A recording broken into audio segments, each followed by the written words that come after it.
Games Weasel.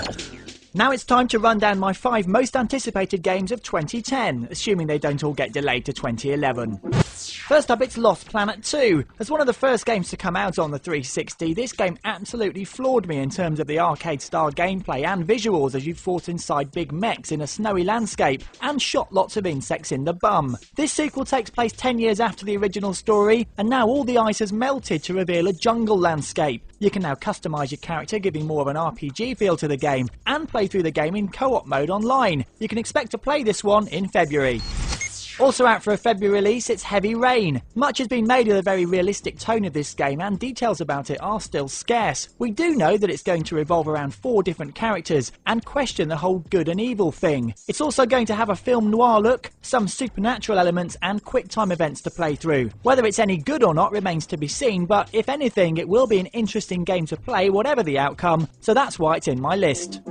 Out in January, it's Mass Effect 2, the sequel to the epic RPG set in space from those masters of the genre at BioWare. Set 2 years after the end of the first game, Jack Shepard is back to investigate the sudden disappearance of human colonies around the galaxy. Interestingly, you can import your save from the first game, which will directly affect how the sequel plays, and you can even die at the end of this game, which will of course affect the third part of the trilogy. It's sure to be deep and completely take away your social life. Hey, it's winter, just make sure you finish it before the spring, eh?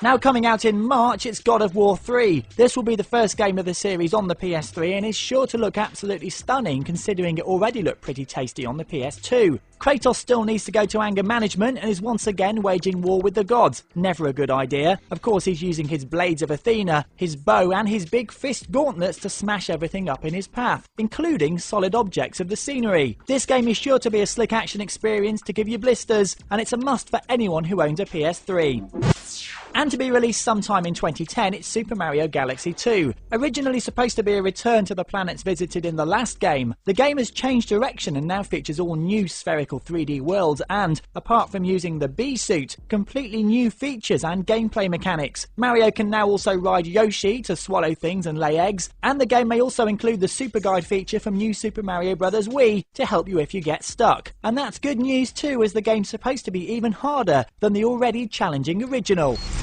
Well, there's just some games I'm looking forward to playing in the first year of the next decade. Let's just hope they all actually see the light of day.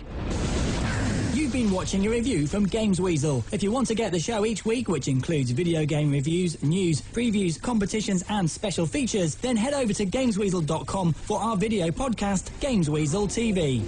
GamesWeasel.com